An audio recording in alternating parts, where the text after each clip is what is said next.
Chapter 64. Esther's Narrative.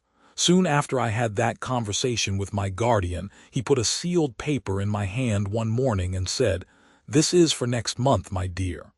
I found in it £200. I now began very quietly to make such preparations as I thought were necessary, regulating my purchases by my guardian's taste, which I knew very well of course. I arranged my wardrobe to please him and hoped I should be highly successful. I did it all so quietly because I was not quite free from my old apprehension that Ada would be rather sorry, and because my guardian was so quiet himself. I had no doubt that under all the circumstances we should be married in the most private and simple manner. Perhaps I should only have to say to Ada, "Would you like to come and see me married tomorrow, my pet?" Perhaps our wedding might even be as unpretending as her own, and I might not find it necessary to say anything about it until it was over. I thought that if I were to choose, I would like this best. The only exception I made was Mrs. Woodcourt. I told her that I was going to be married to my guardian and that we had been engaged some time. She highly approved. She could never do enough for me, and was remarkably softened now in comparison with what she had been when we first knew her. There was no trouble she would not have taken to have been of use to me, but I need hardly say that I only allowed her to take as little as gratified her kindness without tasking it. Of course this was not a time to neglect my guardian, and of course it was not a time for neglecting my darling, so I had plenty of occupation, which I was glad of. And as to Charlie, she was absolutely not to be seen for needlework. To surround herself with great heaps of it, baskets full and tables full, and do a little, and spend a great deal of time in staring with her round eyes at what there was to do, and persuade herself that she was going to do it, were Charlie's great dignities and delights. Meanwhile, I must say, I could not agree with my guardian on the subject of the will, and I had some sanguine hopes of Jarndyce and Jarndyce. Which of us was right will soon appear, but I certainly did encourage expectations. In Richard, the discovery gave occasion for a burst of business and agitation that buoyed him up for a little time, but he had lost the elasticity even of hope now, and seemed to me to retain only its feverish anxieties. From something my guardian said one day when we were talking about this, I understood that my marriage would not take place until after the term time we had been told to look forward to. And I thought the more for that, how rejoiced I should be if I could be married when Richard and Ada were a little more prosperous. The term was very near indeed when my guardian was called out of town and went down into Yorkshire on Mr. Woodcourt's business. He had told me beforehand that his presence there would be necessary. I had just come in one night from my dear girls and was sitting in the midst of all my new clothes, looking at them all around me and thinking, when a letter from my guardian was brought to me. It asked me to join him in the country and mentioned by what stagecoach my place was taken and at what time in the morning I should have to leave town. It added in a postscript that I would not be many hours from Ada. I expected few things less than a journey at that time, but I was ready for it in half an hour and set off as appointed early next morning.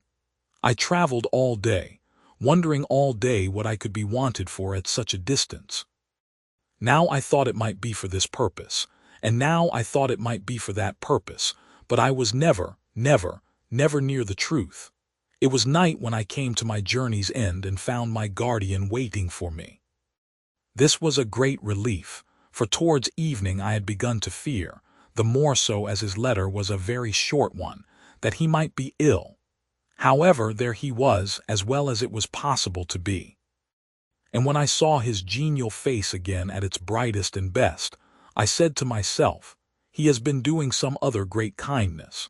Not that it required much penetration to say that, because I knew that his being there at all was an act of kindness. Supper was ready at the hotel, and when we were alone at table he said, "Full of curiosity, no doubt, little woman, to know why I have brought you here." "Well, guardian," said I, "without thinking myself a Fatima or you a blue beard, I am a little curious about it." "Then to ensure your night's rest, my love," he returned gaily, "I won't wait until tomorrow to tell you. I have very much wished to express to Woodcourt, somehow, my sense of his humanity to poor unfortunate Joe, his inestimable services to my young cousins, and his value to us all. When it was decided that he should settle here, it came into my head that I might ask his acceptance of some unpretending and suitable little place to lay his own head in. I therefore caused such a place to be looked out for, and such a place was found on very easy terms, and I have been touching it up for him and making it habitable. However, when I walked over it the day before yesterday, and it was reported ready, I found that I was not housekeeper enough to know whether things were all as they ought to be. So I sent off for the best little housekeeper that could possibly be got to come and give me her advice and opinion. And here she is," said my guardian, laughing and crying both together, because he was so dear, so good, so admirable. I tried to tell him what I thought of him, but I could not articulate a word. "Tut, tut," said my guardian, "you make too much of it, little woman. Why, how you sob, Dame Durden, how you sob." "It is with exquisite pleasure, guardian, with a heart full of thanks." "Well, well," said he, "I am delighted that you approve. I thought you would. I meant it as a pleasant surprise for the little mistress of Bleak House." I kissed him and dried my eyes. "I know now," said I have seen this in your face a long while." "No." "Have you really, my dear?" said he. "What a Dame Durden it is to read a face." He was so quaintly cheerful that I could not long be otherwise, and was almost ashamed of having been otherwise at all. When I went to bed, I cried. I am bound to confess that I cried, but I hope it was with pleasure, though I am not quite sure it was with pleasure. I repeated every word of the letter twice over. A most beautiful summer morning succeeded, and after breakfast we went out arm in arm to see the house of which I was to give my mighty housekeeping opinion. We entered a flower garden by a gate in a side wall, of which he had the key, and the first thing I saw was that the beds and flowers were all laid out according to the manner of my beds and flowers at home. "You see, my dear," observed my guardian, standing still with a delighted face to watch my looks, "knowing there could be no better plan, I borrowed yours." We went on by a pretty little orchard, where the cherries were nestling among the green leaves and the shadows of the apple trees were sporting on the grass, to the house itself, a cottage, quite a rustic cottage of dolls' rooms. But such a lovely place, so tranquil and so beautiful, with such a rich and smiling country spread around it, with water sparkling away into the distance, here all overhung with summer growth, there turning a humming mill. At its nearest point glancing through a meadow by the cheerful town, where cricket players were assembling in bright groups, and a flag was flying from a white tent that rippled in the sweet west wind.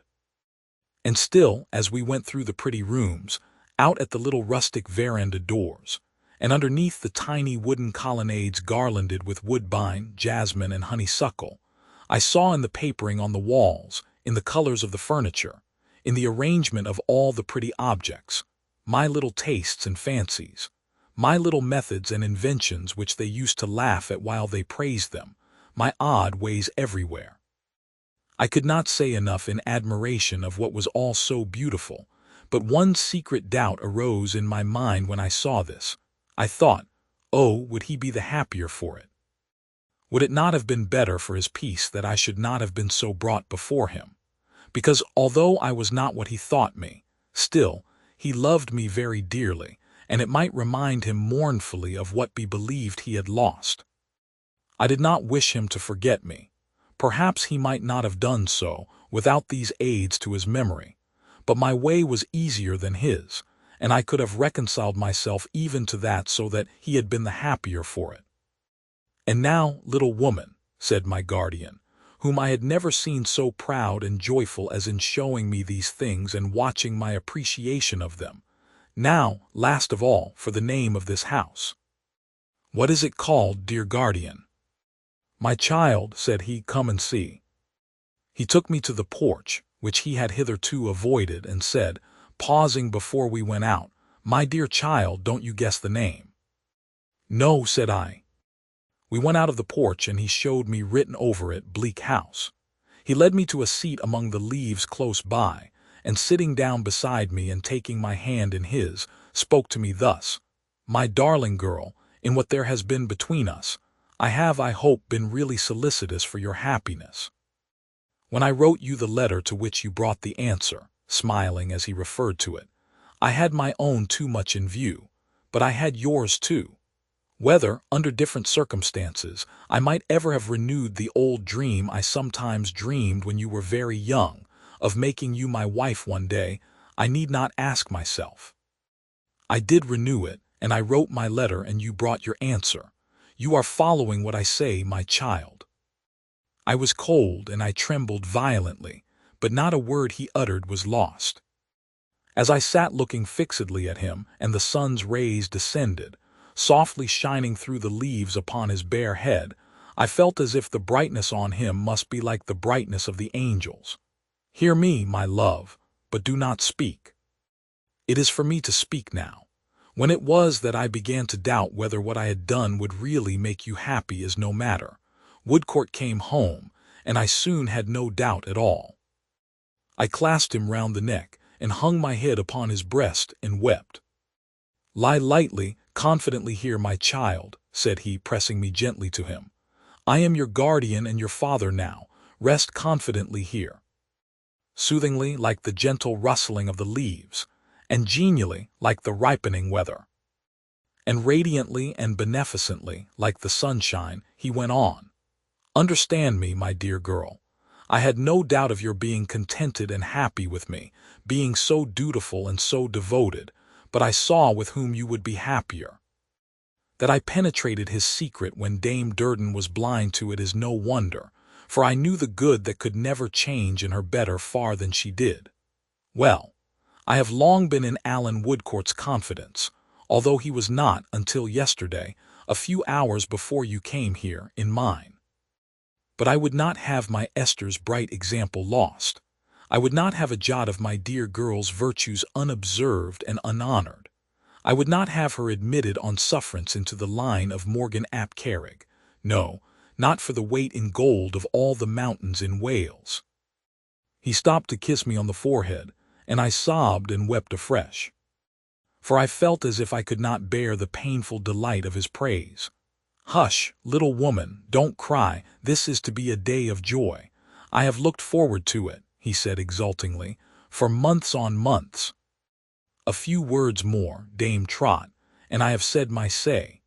Determined not to throw away one atom of my Esther's worth, I took Mrs. Woodcourt into a separate confidence. Now, madam," said I clearly perceive, and indeed I know to boot, that your son loves my ward. I am further very sure that my ward loves your son, but will sacrifice her love to a sense of duty and affection, and will sacrifice it so completely, so entirely, so religiously, that you should never suspect it though you watched her night and day. Then I told her all our story, ours, yours, and mine. "Now, madam," said I, "come you knowing this and live with us. Come you and see my child from hour to hour. Set what you see against her pedigree, which is this, and this, for I scorn to mince it, and tell me what is the true legitimacy when you shall have quite made up your mind on that subject." "Why, honor to her old Welsh blood, my dear," cried my guardian with enthusiasm. "I believe the heart it animates beats no less warmly, no less admiringly, no less lovingly, towards Dame Durden than my own." He tenderly raised my head, and as I clung to him, kissed me in his old fatherly way again and again. What a light now on the protecting manner I had thought about. One more last word. When Alan Woodcourt spoke to you, my dear, he spoke with my knowledge and consent, but I gave him no encouragement, not I, for these surprises were my great reward, and I was too miserly to part with a scrap of it. He was to come and tell me all that passed, and he did. I have no more to say. My dearest, Alan Woodcourt stood beside your father when he lay dead, stood beside your mother. This is Bleak House. This day I give this house its little mistress. and before God, it is the brightest day in all my life." He rose and raised me with him. We were no longer alone. My husband, I have called him by that name full 7 happy years now, stood at my side. "Alan," said my guardian, "take from me a willing gift, the best wife that ever man had. What more can I say for you than that I know you deserve her? Take with her the little home she brings you. You know what she will make it, Alan. You know what she has made its namesake. Let me share its felicity sometimes, and what do I sacrifice? Nothing, nothing." He kissed me once again, and now the tears were in his eyes as he said more softly, "Esther, my dearest, after so many years there is a kind of parting in this too. I know that my mistake has caused you some distress. Forgive your old guardian in restoring him to his old place in your affections, and blot it out of your memory. Alan, take my dear." He moved away from under the green roof of leaves, and stopping in the sunlight outside and turning cheerfully towards us, said, "I shall be found about here somewhere. It's a west wind, little woman, due west. Let no one thank me any more, for I am going to revert to my bachelor habits, and if anybody disregards this warning, I'll run away and never come back." What happiness was ours that day! What joy, what rest, what hope, what gratitude, what bliss! We were to be married before the month was out, but when we were to come and take possession of our own house was to depend on Richard and Ada. We all three went home together next day. As soon as we arrived in town, Alan went straight to see Richard and to carry our joyful news to him and my darling. Late as it was, I meant to go to her for a few minutes before lying down to sleep, but I went home with my guardian first to make his tea for him and to occupy the old chair by his side, for I did not like to think of its being empty so soon. When we came home, we found that a young man had called 3 times in the course of that one day to see me, and that having been told on the occasion of his 3rd call that I was not expected to return before 10 o'clock at night, he had left word that he would call about then. He had left his card 3 times, "Mr. Guppy." As I naturally speculated on the object of these visits, and as I always associated something ludicrous with the visitor, it fell out that, in laughing about Mr. Guppy, I told my guardian of his old proposal and his subsequent retraction. "After that," said my guardian, "we will certainly receive this hero." So instructions were given that Mr. Guppy should be shown in when he came again, and they were scarcely given when he did come again. He was embarrassed when he found my guardian with me, but recovered himself and said, "How do, sir?" "How do you do, sir?" returned my guardian. "Thank you, sir, I am tolerable," returned Mr. Guppy. "Will you allow me to introduce my mother, Mrs. Guppy of the Old Street Road, and my particular friend, Mr. Weevil? That is to say, my friend has gone by the name of Weevil, but his name is really and truly Jobling." My guardian begged them to be seated, and they all sat down. "Tony," said Mr. Guppy to his friend after an awkward silence, "will you open the case?" "Do it yourself," returned the friend rather tartly. "Well, Mr. Jarndyce, sir," Mr. Guppy, after a moment's consideration, began, to the great diversion of his mother, which she displayed by nudging Mr. Jobling with her elbow and winking at me in a most remarkable manner. I had an idea that I should see Miss Summerson by herself, and was not quite prepared for your esteemed presence. But Miss Summerson has mentioned to you, perhaps, that something has passed between us on former occasions."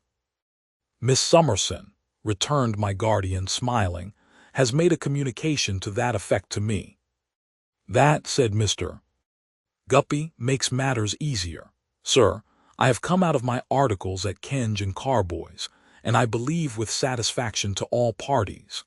I am now admitted, after undergoing an examination that's enough to badger a man blue, touching a pack of nonsense that he don't want to know on the roll of attorneys, and have taken out my certificate, if it would be any satisfaction to you to see it." "Thank you, Mr. Guppy," returned my guardian. "I am quite willing, I believe I use a legal phrase, to admit the certificate." "Mr. Guppy, therefore desisted from taking something out of his pocket and proceeded without it. I have no capital myself, but my mother has a little property which takes the form of an annuity. Here Mr. Guppy's mother rolled her head as if she never could sufficiently enjoy the observation, and put her handkerchief to her mouth, and again winked at me. And a few pounds for expenses out of pocket in conducting business will never be wanting, free of interest, which is an advantage, you know, said Mr. Guppy feelingly. Certainly an advantage, returned my guardian. I have some connection, pursued Mr. Guppy, and it lays in the direction of Walcott Square, Lambeth. I have therefore taken a ooze in that locality, which, in the opinion of my friends, is a hollow bargain, taxes ridiculous, and use of fixtures included in the rent, and intend setting up professionally for myself there forthwith. Here Mr. Guppy's mother fell into an extraordinary passion of rolling her head and smiling waggishly at anybody who would look at her. It's a 6-roomer, exclusive of kitchens, said Mr. Guppy, and in the opinion of my friends, a commodious tenement. When I mention my friends, I refer principally to my friend Jobling, who, I believe, has known me. Mr. Guppy looked at him with a sentimental air. From boyhood's hour. Mr. Jobling confirmed this with a sliding movement of his legs. My friend Jobling will render me his assistance in the capacity of clerk, and will live in the ooze, said Mr. Guppy. My mother will likewise live in the ooze when her present quarter in the Old Street Road shall have ceased and expired. And consequently there will be no want of society. My friend Jobling is naturally aristocratic by taste, and besides being acquainted with the movements of the upper circles, fully backs me in the intentions I am now developing. Mr. Jobling said certainly, and withdrew a little from the elbow of Mr. Guppy's mother. Now, I have no occasion to mention to you, sir, you being in the confidence of Miss Summerson, said Mr. Guppy, mother, I wish you'd be so good as to keep still, that Miss Summerson's image was formerly imprinted on my ear, and that I made her a proposal of marriage. That I have heard, returned my guardian. Circumstances, pursued Mr.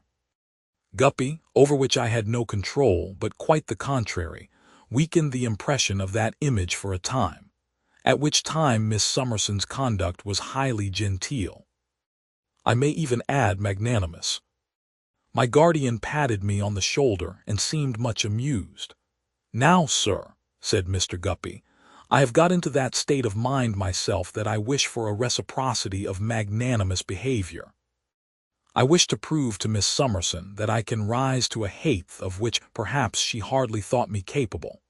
I find that the image which I did suppose had been eradicated from my ear is not eradicated.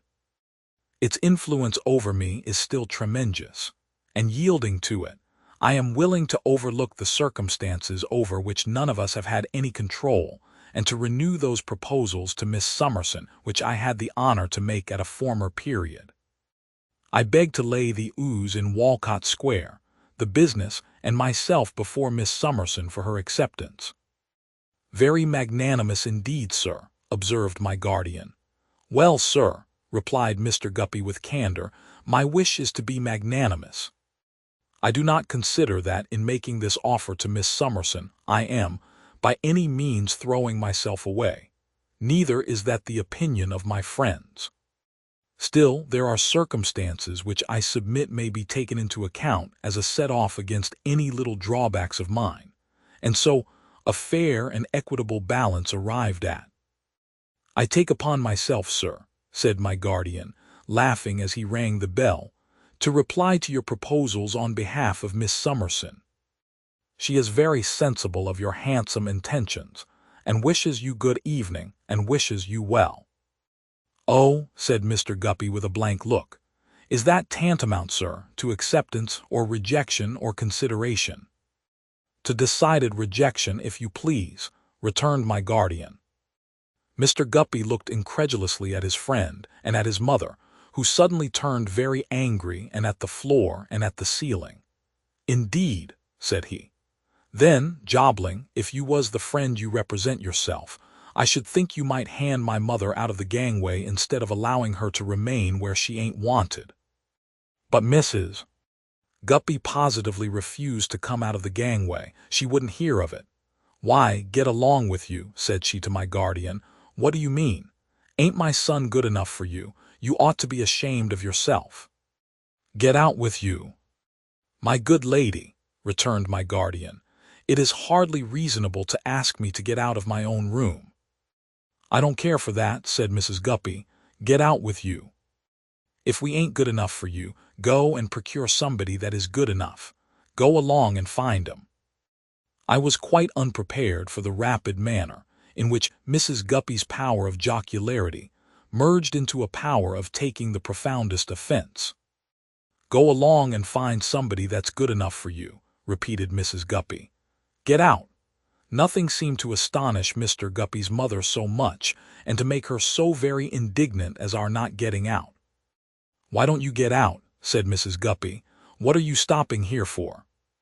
"Mother," interposed her son, always getting before her and pushing her back with one shoulder as she sidled at my guardian, "will you hold your tongue?" "No, William," she returned, "I woe. Not unless he gets out, I woe." However, Mr. Guppy and Mr. Jobling together closed on Mr. Guppy's mother, who began to be quite abusive, and took her, very much against her will, downstairs, her voice rising a stair higher every time her figure got a stair lower, and insisting that we should immediately go and find somebody who was good enough for us, and above all things that we should get out.